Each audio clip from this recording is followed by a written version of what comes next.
Is reading in public a performative male activity? And is that considered vanity? So is reading in public a sin? That's what we're talking about today on the Things Don't Hear in Church podcast. My name is Derry. My name is Ethan. I have no idea Feel like where that you're intro? going with that. And yeah, guys, check us out on social media. We're on Instagram, YouTube, wherever you find podcasts. And, if you want to get a hold of us to cover a topic or have questions for us, you can message us on Instagram. We talk to our, followers. It's weird to say fans because we're not like Follower massive, sounds so way weirder. well, no, you have followers on Follower sounds Instagram. like a That's way cult. more normal. But people who listen to the show, we talk to you guys quite a bit on Instagram, and we enjoy it. So go follow us there. Subscribe on YouTube if you're not. Really helps the channel grow. And also Spotify. Coming up on 1,000 followers on Spotify here, and then pretty close to eventually 1,000 on YouTube as well. So help the dream come true. Once we hit 1,000, we're Teaching done. YWAM this week. We're just Oh, sorry. we're dropping off. Once we hit 1,000, we're just podcast over. We made it. Just delete every episode. We ascend. We wipe it and start over. We're gotten too big. You gotten too big. We've gotten too big. It's got enough control. The We gotta fame's cut it getting to off. me. I'm tweaking. For pride reasons, we have to be humble and delete the podcast. Start from scratch. The things you might Exactly. not hear in church podcast. The things you probably didn't catch in church because you weren't listening. The things you haven't heard and the things you don't hear in church podcast. The things you did hear, but you weren't listening, so you don't know the answer. Yeah. The things your pastor definitely said in church, but you weren't listening podcast. The things your pastor said literally every week, but you weren't listening podcast. All So when right. someone starts reading the Bible for the first time and they're like, "This is so good! I can't believe no one ever talks about this." Yeah. It's like every pastor every week's like, "You should read your Bible." Everyone says this. Like, So funny. Everyone. All right. People So don't do it though. what do we got going on? Talking about vanity. So what was your intro? What was your view? Your male Well, you'll performer notice act? I'm not in my normal space today. I'm at YWAM in Idaho teaching apologetics. Very fun. But yeah, if my video's grainy or my audio's weird, that's fine. But yes, we're talking about vanity. And my intro, I was supposed to be funny. You know what a performative male is? I imagine it's like someone who does things for attention. Yeah. So like a but there's like a pick-me. stereotype. Yeah. Exactly. There's a stereotype of a performative male now, which is like a guy who dresses really nice. So like wears loafers and like cool jackets and like collared shirts and like cropped things and cool jackets and has a lot of like accessories, like wristbands and all these like cool rings and stuff like that, really cool haircut. And they like drink matcha and they read poetry in public so people can see them. And it's just like the peak male to attract a female is like called a performative male now. There are so many people coming. It's bad. There are like multiple people that we know coming into my Yeah. mind right now. Dude, We'll I talk taught it. after the podcast. I taught at a youth group not too long ago, and one of the kids comes up to me like when I first got there. Never talked to this kid a minute in my life. He walks up to me and he just looks me straight in the eyes and he goes, "You look performative." And he goes, "Do you Dang. like matcha? Is matcha your favorite drink?" And I was like, "Who are you?" How No, old I'm was not this kid? performative. I was just wearing like sneakers and Dickies like shorts and a t-shirt. Like I wasn't being performative. I was offended. I'm not How old was performative. he? Probably freshman high school. Something like That's that. some crazy. Maybe eighth That's grade. some crazy Junior high. social comfortability to say that to an adult at that young. Well, dude, kids just have all of the confidence in the world. They do whatever they want. They do. A lot Well, of kids. It's that or they're well- consumed by anxiety. Yeah. One or It's the because other. might be because of the internet. They're just more relaxed, less Nah, formal. kids did that a ton back in the day too. Not when I grew up. Mm-mm. Really? Yeah, I don't know. I didn't see as many people trolling adults like for fun Hmm. on a I personal feel like level. that's every like If it was mid anonymous, '90s like teen movie. if it was anonymous, for sure. Sure. But like And straight of course, to the like face. you lived in a little bit more dangerous of an area, so Yeah, I didn't want to get shot. Yeah, by a teacher. I mean, I didn't go to school in Detroit. We did kind of Good. troll teachers though. That's fun. Of It's more when course, there's yeah, a you have to. anonymity. Anonymity. Yeah, that one. Anonymity. Yeah. Anonymity. Anonymity. A sea anemone. Anonymity. A sea anemone. All right, Exactly. anyways. This is what you pay for, Patreon subscribers. Thank you. Um, We see you. so vanity is what we're talking about today.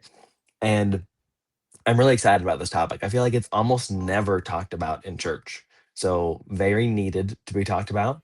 Um, have you ever heard a sermon on vanity, Ethan? I don't know if I have. Mm, trying to think. I'd imagine for sure some Reformed church has talked about it, Hmm. but I haven't heard much teaching on it. And if they have, it's on like why men can't cut their hair, why women need to wear head coverings Yeah, maybe. or Wouldn't be something. I don't surprised. know. Yeah. Okay, this is my definition of vanity. And you can tell me yours and we can see if like we're in the same place. Um, but I think vanity isn't well, because growing up I thought vanity was like you think a lot of yourself, or you think like someone who thinks they're really beautiful is like often vain. But I think that's actually pride. Like to think a lot of yourself is pride. And I think to be obsessed with what other people think about you is true vanity. That's like my Hmm. working definition right now. Like Hmm. what being obsessed with what others think about you. And so you alter who you are, what you do, how you're perceived by the world so that they will think something about you. That's my current view of vanity. Yeah, What do you that's think? interesting. That and it does stem from pride, right? The only way you care about that is by Oh, sure. Yeah. wanting. Everything Yeah, kind of stems yeah. from pride. But yeah, that's interesting because I've always thought vanity was more so like needless excess for Mhm. indulgence purposes, maybe. Like it is self-focused in my mind. Like you could want people to think a lot about you, but oh, that's a good point though about like wanting people to like you because you could be wanting people to think you're awesome and impressed or impressive, and so then you are very minimalist. But it's like your Mm, minimalism is not for function; it's for selfish reasons, which is just vain and vanity. And I guess it would be like mm, about like what is vain, and then connection to vanity for that. But yeah, I would say like needless or pointless excess, or if you're life focused, you're just your priorities are on things that are temporal. Would maybe be a good way to explain it. Where mm, you could have a big house and a lot of things, and it's like, well, it's vanity. It's like Ecclesiastes says, like everything's vanity. Like everything's gonna be destroyed, and you're not mhm, focusing on the thing that matters. But having things like we talked about a couple of weeks ago, merely having nice things is not a problem. Like if you have a massive family and you have a big house, kind of makes sense. mm, But if you are like, I'm super rich, I'm not gonna have any families. I'm just gonna buy a mansion. It's like that's probably a little bit. mm. That's probably not a little bit. That's probably See, a lot of I bit see of that as like vanity. greed. I mean, they're probably all mixed together somehow. 100%. So okay, that's very interesting. I'm thinking about that. And when you bring up like the riches example, not something I thought about, but in my mind immediately I'm like, okay, that like having a whole bunch of nice things, obviously, like we said last week, not bad. Having nice things because you really like take pleasure in them in a bad way is greed. And then I think having nice things and displaying them for others to see is vanity in Yeah, my mind. that'd be fair. There's like two definitions from Oxford. If you say like define vain, one Mhm, is having or showing an excessively high opinion of one's appearance, and then like one is producing no results. So we're probably both talking about the same mm, thing, where it's like having something just to have it. Like I don't know, but mm, then it's like, is this vain? Here's a real life example. Right behind me, on right where I'm pointing, you can't tell because it's blurry. But that's a really cool antique sewing machine from the 1950s. That's pretty rare. Found it at a thrift shop for mm. $25. I don't sew. It doesn't even work. It doesn't even have the plug-in cord. I just think it looks awesome. Is that Performative vain? male. That's a Is it? performative male activity. Well, I'm married, so I can't be That is it. performative male. I'm just. You're performing for your wife. You're literally peacocking for your wife right now. That's what I find. That's probably okay. You probably should do Fine. That's that. probably good to do. Honestly, you should do Yeah. that. Yeah. Yeah, Yes. that's like if you're not peacocking for your wife, what are you doing? What are you doing? Yeah. Are you But feeling yeah, love? it's like that's just like fun. I'm just like, oh wow, that's so cool. Like I would like to. I haven't done Mm, this. I'm probably not going to get around to it ever. But I would like to theoretically polish it up and make it look really nice mm, and have it on yeah. display somewhere. But it's like I don't sew. It's just a cool thrift find that was like Mm. $25. Could you restore it, and then get it to work? I could restore it, yeah, but the cord would be like $75 to buy, I think. Mm, And mm. I mean, they last forever. They're like a pristine one could Clearly sell for not. like $500 online. It's just this one's not pristine. It's all scratched up. So that's what I'm like. I'm not gonna Mm, sell it. No one's gonna buy it, and I like it more than I would get out of it. mm. So, is that something that like? I have no use for it other than it like brings me value. And so is that a fair and a godly thing where it's like it doesn't technically have a use, but it brings me joy. And is that I think that's enough of a reason to have things like things are beautiful within themselves, but that can get weirdly vain at a point. So what's that? I guess yeah, we're kind of trying to find that, but like what is that line between like appropriate, yeah, just having, and then it's like okay, now it's excessive. I guess it depends on. I mean, it's still in my mind. I guess it depends on how much you're like elevating your own um, pride and how other people see you and your worth based off of that thing. Is how I Mm-hmm. would like, or when I would say that vanity becomes like dangerous. Does that make Mm-hmm. sense? Mm-hmm. Yeah. Like, I mean okay, definitely. I'm getting most Yeah. of my definition of vanity from Jesus in Matthew. I'm trying to find in my notes where it was, but there's a whole bunch of verses in Matthew 6 where Jesus is talking about the Pharisees, and he's talking about how they fast in public, they tear their clothes, they pray in public, Mm-hmm. and they pray Mm-hmm. loudly. They give to the poor in public, and like they make sure everybody sees all of They their actions. fast and they make themselves look terrible. Yes, Yeah. yes. That's yeah, yeah. Um, that's Oh. like what I consider vanity. Yeah, I mean that's definitely mixed in there with like we talked about earlier. It's like all the sin mixed up. It's like yeah. But it's interesting because Jesus says in the very first verse of chapter 6, beware of practicing righteousness before other people in order to be seen by them. And so Yeah, it's like that's the in order to be that's what I seen think is vanity is. someone would be like, oh, that's pride, but it's also like, yeah, that's also vanity though. Like, Mm. but people can be vain without So practicing their faith because they could be like not Christians and be vain. oh yeah, I mean, you can be not a Christian and sin, 100%. The distinction I see between faith and between, or sorry, faith between pride and vanity is that if the Pharisees were like showing off their wealth and touting their wisdom to people, they're showing off like how great they are, and they're showing off to people what they already have, um, like how much better they are than them, and that's for sure part of this too.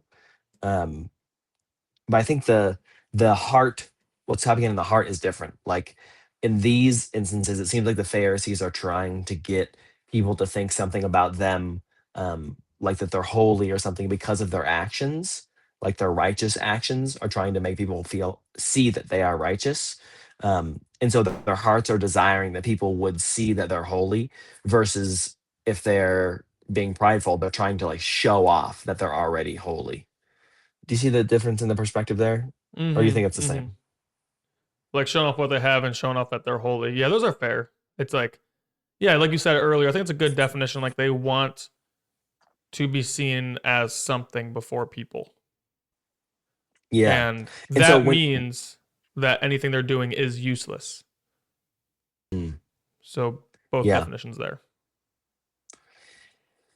And when you talk about like riches and like things you can acquire and gain being vanity, um, maybe my definition is wrong, but I've always, not always, but I think that those things are vanity because you're acquiring them to show them off to people or because you want a certain status or glory for yourself, that like James says is fleeting and like a And what mist. kind of things are you Uh, talking about? Like you talking about just buying anything or No, no, no. Just like when you accumulate wealth or power or status so that other people will like purely for other people to think something about you, right? mm-hmm. Because you could Mm-hmm. acquire wealth and status and power because you want to be powerful and you want to control things and you want to like build yourself up, and that's pride, and Mm-hmm. arrogance. But I think you could also do it out of insecurity, where you're not proud in your heart. I mean, it's a different kind of pride for It's sure, yeah, it's but yeah, it's. Mm-hmm. it's like the posture of your heart is needing validation from people. So you're gaining these things to be validated, Mm-hmm. not to show off what you already have, if that makes sense. Yeah, And that's why I and think both that are that would be vain and vain. pride. Just one's like a look at me, I'm so prideful, and one is like I'm not loved, I need to be loved pride. Which honestly, a lot of times Mm, that I'm so awesome pride is rooted in the I'm not enough pride. So it's like it's a coping thing. So maybe it's the same mm, thing, right? There's a lot of people who are like trying to say, look how much things I have, look what I have over here, like all these things being impressed by me because they don't feel like they're loved. And so that's like it might not mm, it might look confident, but it's not sure. necessarily. Yeah, did you know there was like a few months ago a pastor brought like a 1.5 million Bentley into the church? Into the church? Yeah, he has it in the church. He's like preaching right What in the front of heck? it. He's a prosperity guy. Of course. That's crazy. Why? See, that's vanity. No pastor needs a 1.5 Hmm, million dollar car. Even if your ministry is to millionaires, you don't need a 1.5 million dollar car. Because I used to sure. say, like back in the day, I'd be like, well, maybe if you have like a church to the rich, you should probably live at the level of the people you're ministering to, which there's something to be said there, right? Like you could have a nice house, but you don't need a mansion, right? You could Hmm, minister to Hollywood elites and have them come to your church and not need a $15 million mansion like they have, right? You could sure. show them the beauty of this. Like Jesus had Pharisees who followed him, right? When he had like Nicodemus and came in the night, right? And Jesus didn't Yeah. say like, oh, I need to get like some more clout and some more status so I can show these rich people like they can follow me. He's just like, I'm gonna live Hmm, simply and I'm gonna be homeless and this is what it's like. Like it's a simple, hmm, humble life. And so I think that's like, even if you have a ministry towards rich people, you don't have to have rich things or like balling out things. You still have to live hmm, modestly. And I think excess riches are not modest. And so hmm. that is the problem there. Yeah, that's good.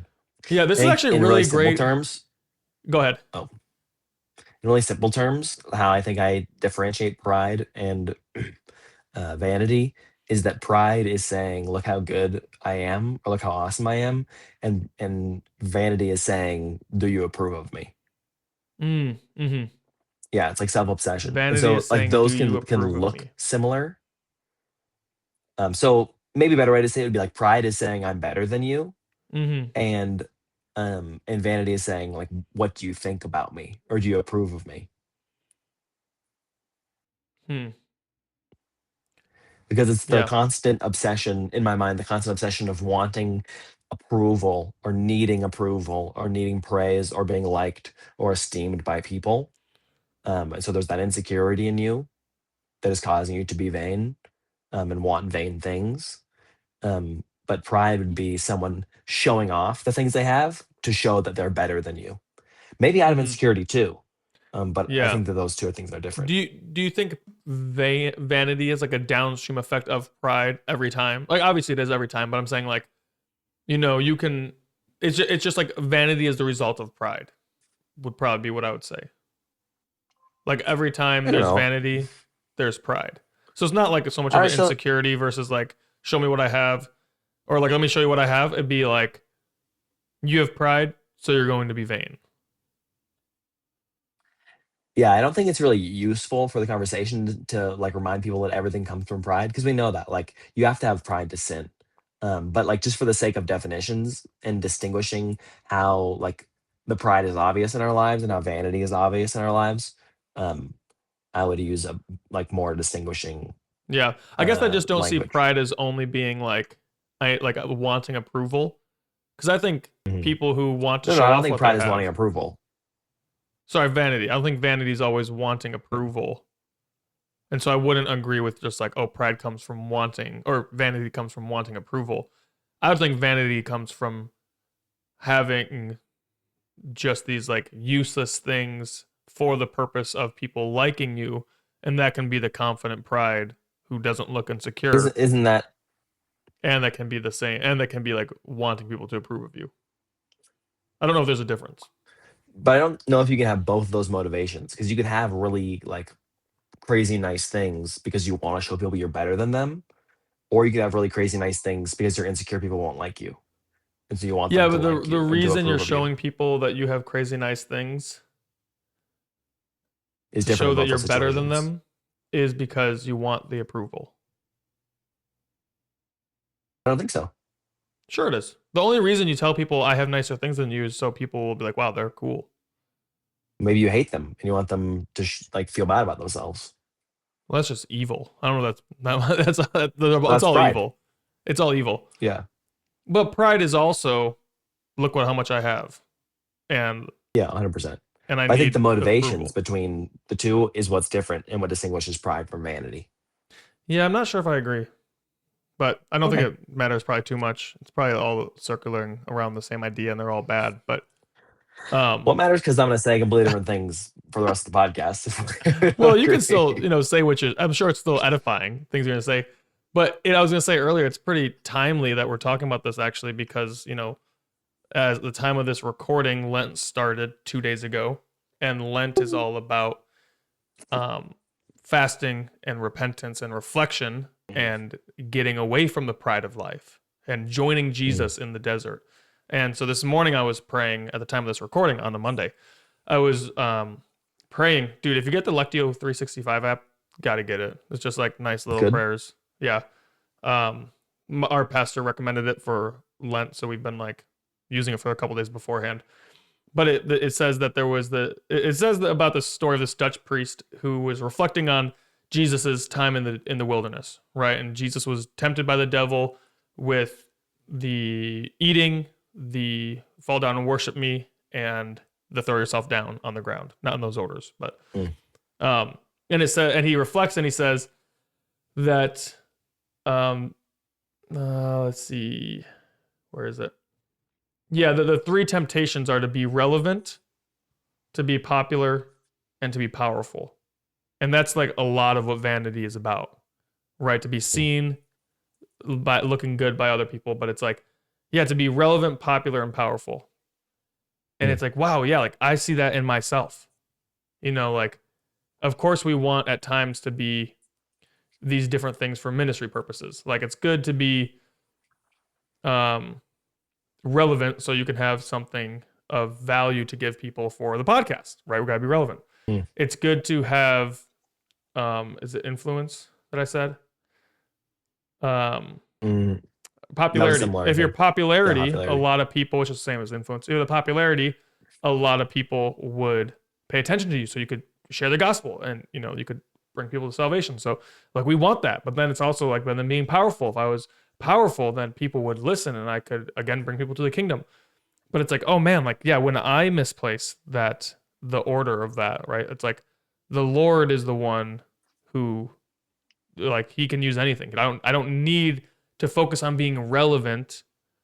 If I'm doing the work of the Lord and God can bless it. Obviously you need to be strategic, so you're not just going to not do things, but like you can overdo Mm. relevance and you can overdo popularity where people we see this in charismatics where people start shifting their messages or they start caring about the wrong thing about views and so they want to be popular so they compromise on the truth and then they want to be powerful, Mm. right? So they want that influence and that recognition.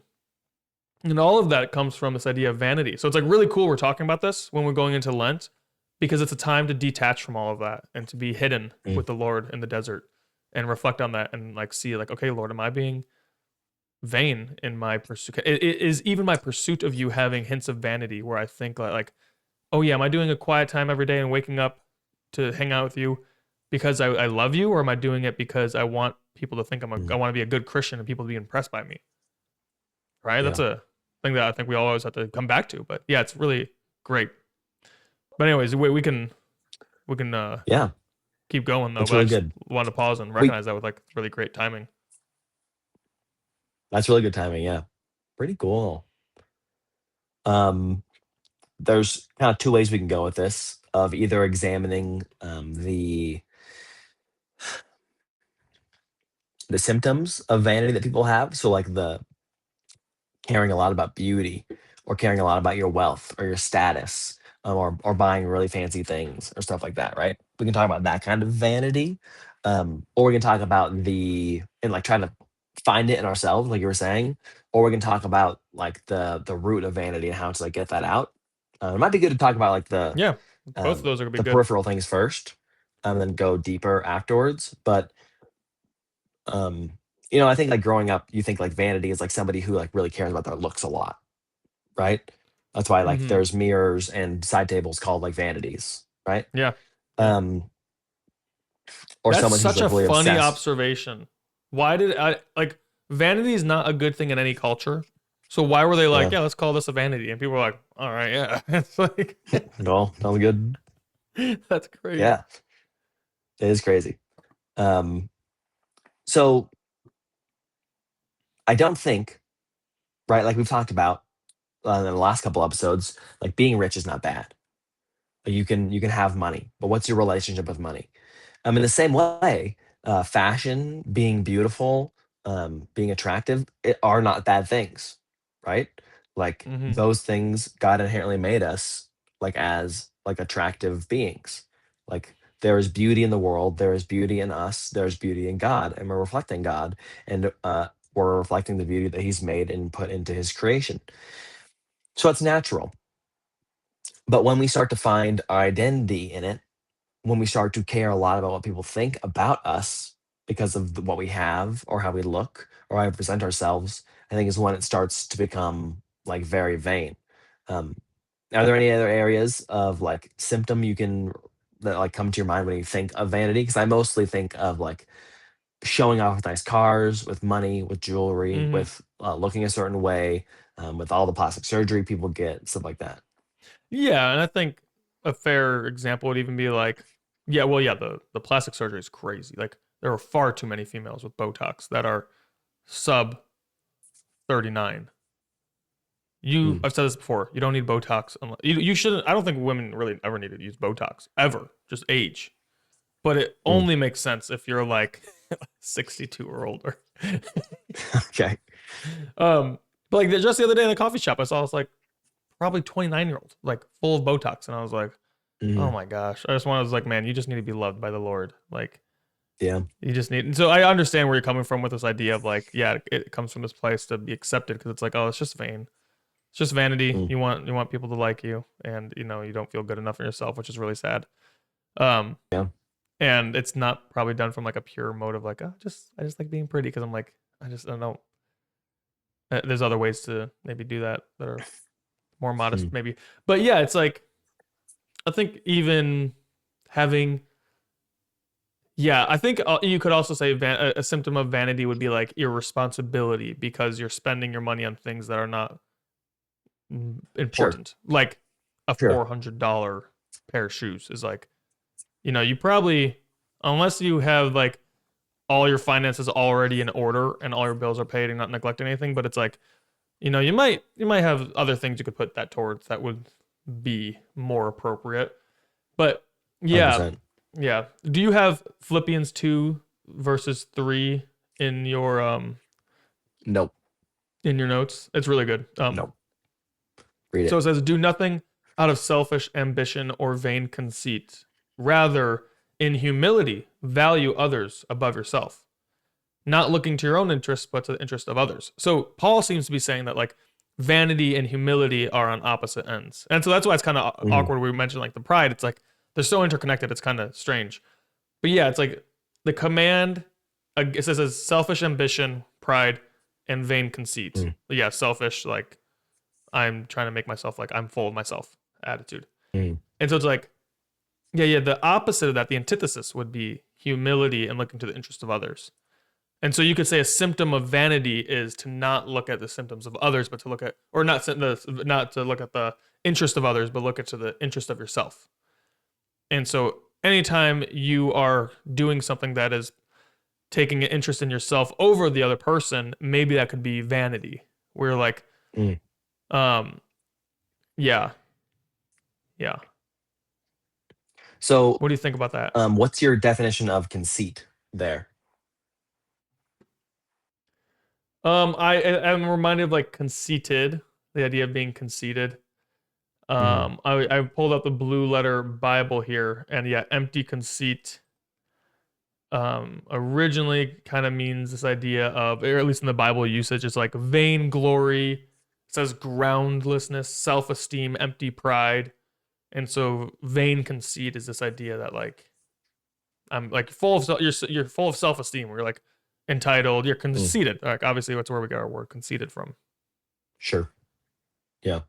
And that works hand in hand with selfish ambition that I mentioned Mm-hmm. earlier. Mm-hmm. Makes sense. Good verse. Yeah, Paul wrote it. I just found it. So when I'm thinking about like how to stop being vain, right? Like if someone's listening, like, okay, I kind of care a lot about what people think about me and about these like empty and vain things. Like, what do I do about that? Like, why do I care about these things so much? It seems to me like people care about those things a lot because they want to be seen a certain way by people and want people to care about them in a certain way. And so a lot of people's first reaction is going to be, okay, I'm just going to stop caring what people think. If I don't want to be vain anymore, I'm just going to be like, okay, I care about what God thinks, and that's it. And I don't care about anybody else. Does that sound right? Yes. And it's a good attitude to have, but I think people can use it the wrong way. Yeah. I mean, I don't know if I'd ever tell someone to pray that prayer, like to tell God, I don't need anybody else but you.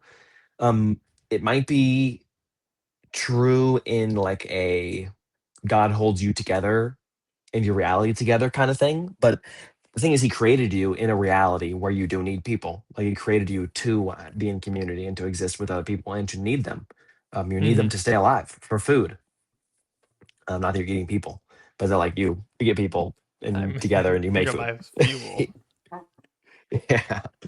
Um, and so the solution is to not just stop caring about what people think. The solution is to also not over care about what people think, because that's why you're getting these vain things in the first place. That's why you're trying to show off. You're trying to fill some kind of insecurity you have from people. And so you've got to find the right balance of how to care about people. Yeah. Mm-hmm. Caring too much is like this anxiety, this people pleasing, image management, inauthentic, like trying to get something from people, right? Even like a comparison and a jealousy. Um, Whereas not caring at all is a numbness, a self exaltation, a distancing. It's like the antithesis of love. And so you can't do either of those things. You can't draw Mm-hmm. away and you can't care too much. Like you have to care the right amount because we're meant to be in community. And so we have to Yeah. love. Like that's the definition of love is to being able, like the beginning of love is to be able to care about people. Like you can't share the gospel. You can't live out the gospel and loving people if you're not willing to care about them and what they think. Does Mm-hmm. that make sense? Yeah, yeah. And almost like not caring about what other people think is like a sense of the way you respond probably is an idea of rebellion in a sense. Like you're rebelling against the status quo, perhaps. Like I don't care what people Mhm. think. I'm not gonna dress nice when I go to church. I don't care what people think. Jesus sees my heart. He doesn't need me to dress nice. Yeah. And so you're not dressing up, right? Maybe wearing basketball shorts and a tank top to church, and you don't Yeah. live in Southern California or Hawaii. Those two places Right. probably don't care. Maybe That's Florida normal. is fine too. Michigan, That yeah, seems like a Florida thing. yeah. Michigan, it would be a little bit culturally weird. The summer might be Mhm. permissible, but more or less, our culture doesn't really do that. Um, Mm. and so it'd be like, well, maybe there's some churches where the culture's there. Anyways, we're not trying to answer other Mm. questions, all the nuances. Talking generally speaking. If your response to I don't care what people, or if your result of I don't care what people think is rebellion against the status quo, because you're not going to be bound by people's opinion, and Mhm. this is coming from someone who lived that. Like anytime there was a standard put over me, I'm like, I am not doing that. Like Mm. I don't care, like I would like to push back against that, and sometimes still do. Sometimes I think it's probably fine to push back against the status quo because the status quo could Sure. be rooted in pride or pretension and Yeah. and hurting love. But if your motive for doing something is because, well, people want me to do it this way, so I'm not going to do that, you're still living by what people think. You're just rebelling against it, which is still vain. Like, you're Yeah. not free. You think you're free. You're reacting in a way that you think you're free. But truly, you're a slave to people's opinions and you're just trying to fight against it. You're just not conforming to it. Mm.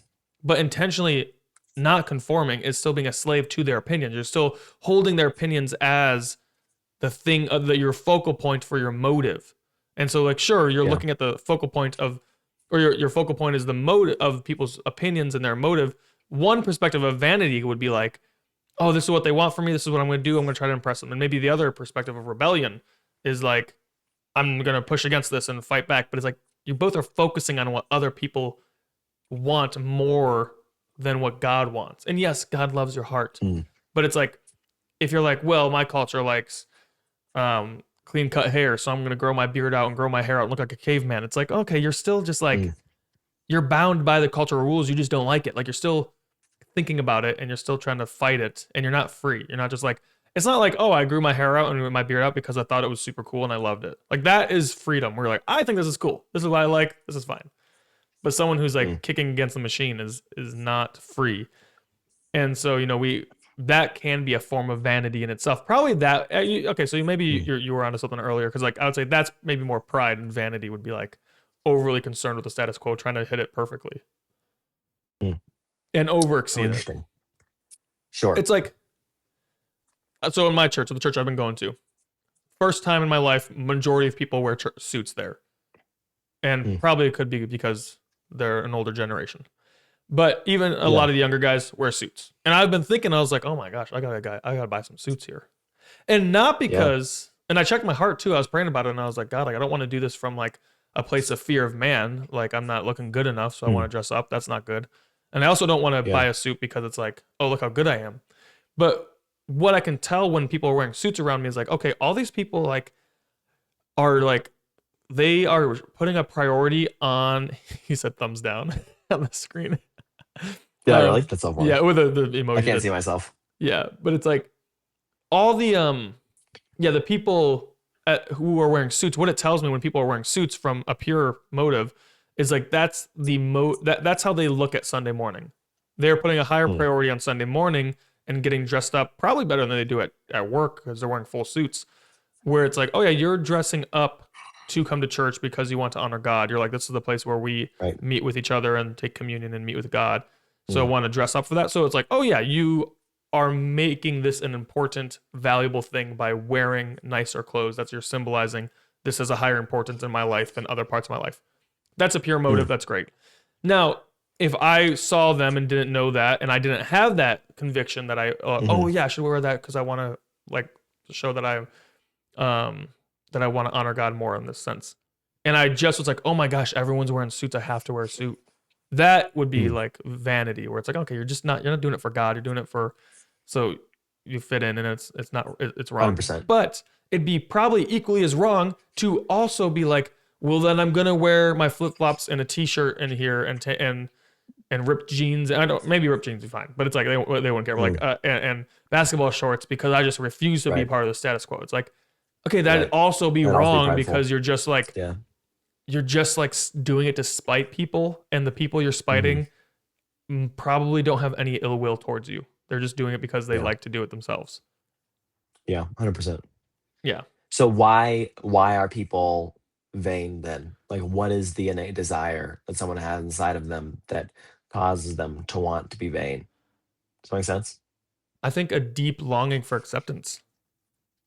Yeah, I agree. I think the first thing, not the first thing, but one of the things that comes to mind is like we were made for the kind of intimacy that was in the garden of like we had no shame with each other. They were naked in the garden and they had no fear, they had no shame, they had no judgment, and they felt seen and loved by each other, understood, right? And that's the kind of acceptance and community that people had. And then we sinned and we got kicked out of the garden and we're longing for that kind of acceptance and to be known in that kind of way. And we can be loved by God that way, but we still run and we still chase vain acceptance. Mm-hmm. It's like Mm-hmm. what comes to my mind. Yeah. And also probably Do you like, agree? yeah, it's like a desire to be accepted and loved.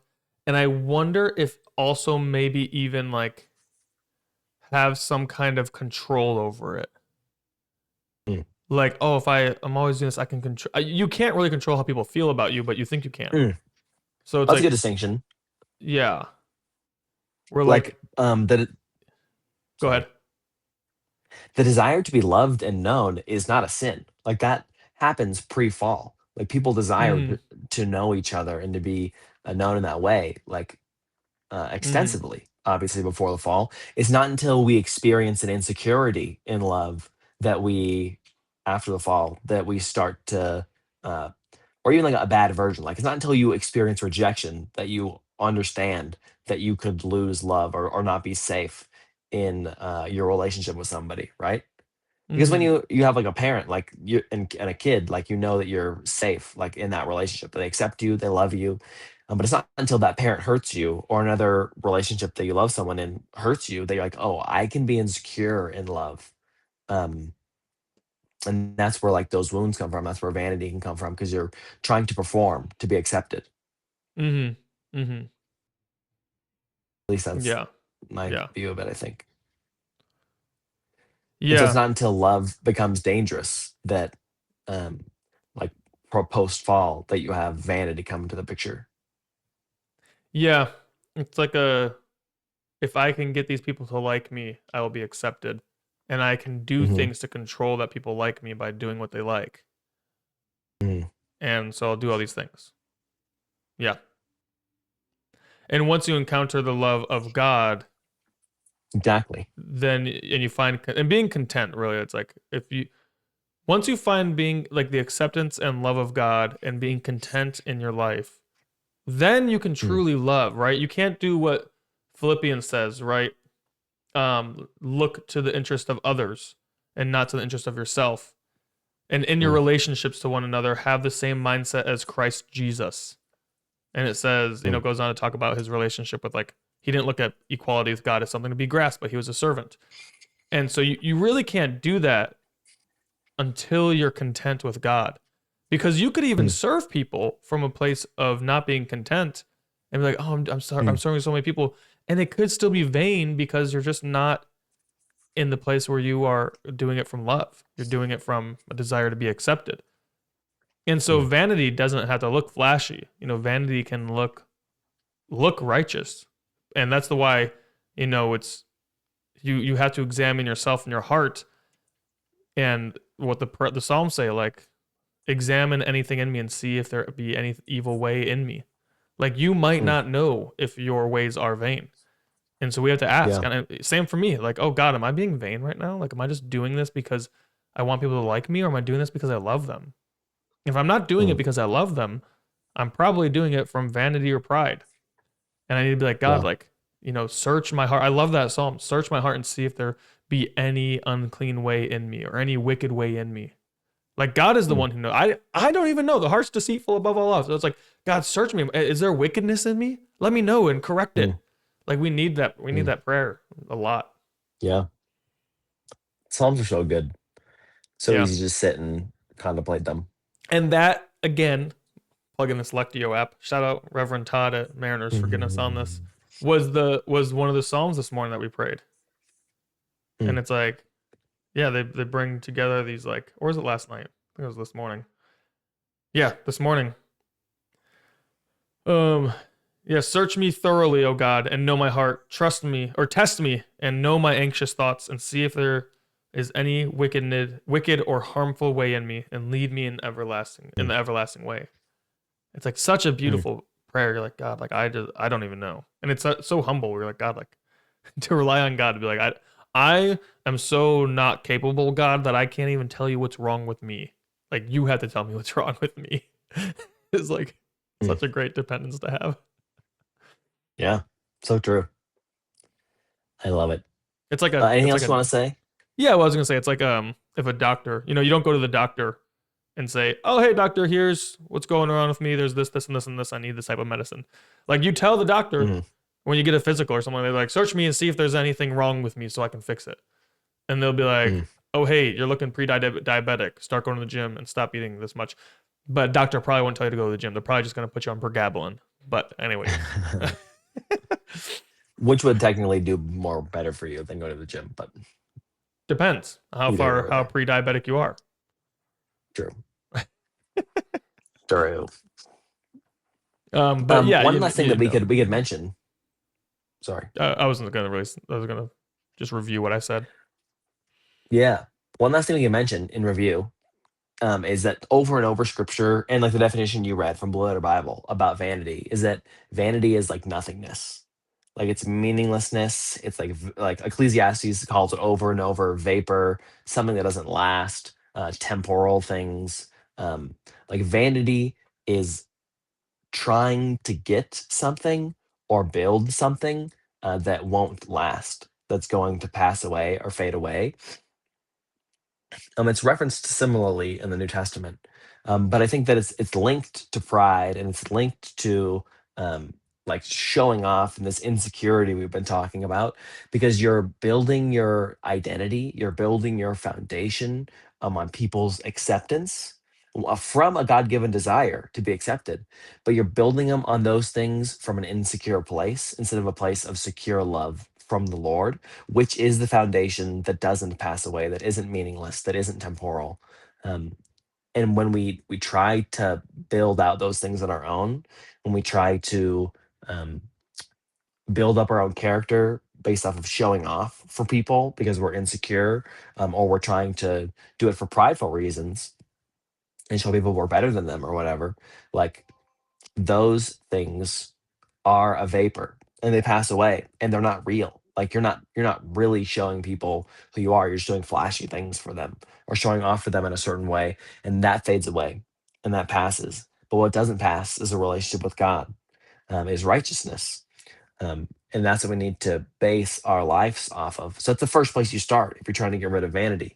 You go to the Lord, you say, I want to build something that lasts. I don't want to base my life off of things that don't last me. And you examine your life, like where am I pursuing riches or status or beauty, wealth, whatever it is.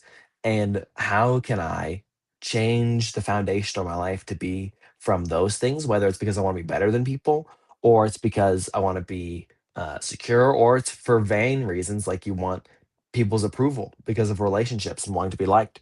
And you trade those things in for a secure foundation that's found in Christ and the love that He gives, the relationships that He gives, both with other people and with Himself. Um, Anything else I missed, Ethan, that you want to remind people about? Yeah, when you're talking, it came up this idea that we've probably all experienced, where you have this idea you want to buy something or you want to get this food. Sometimes it happens with Panda Express for me. I'll be like, ooh, I want some Panda Express. And I have this excitement, like, oh my gosh, I can't wait to have Panda Express. It's gonna bring me so much joy. Mm, It's gonna fulfill me. I'm gonna love it. And sometimes it does. Sometimes I have Panda Express and I'm just sitting there after like that was such a good decision. I'm so mm, happy. And sometimes I have Panda Express and I think about it, or I have Panda Express and then I'm like, I eat it and I finish it, and I'll be like, and this is when it's like a bad time. When I mm, know it was an irresponsible purchase. I know like, okay, there's other things we should put our money towards. We mm, just went grocery shopping. We have a fridge full of food I can make something with. And it's like, mhm, or maybe when we were in YWAM, like we didn't have a lot of support as much as, or a mm, lot of income. So it was like, if I bought that, it'd either be for a really special purpose where it's like, okay, I saved up for this, is like a big deal, let's do it, or be irresponsible, mm. like I'm neglecting my responsibilities. But it'd be like, I got Yeah. it and I eat it, and then like for a second, for about 5 minutes, it's great. And then afterwards, it's gone. And there's Yeah. nothing to show for it. My money's wasted. I'm not emotionally in a better place than I was before. And then just disappointment seeps in.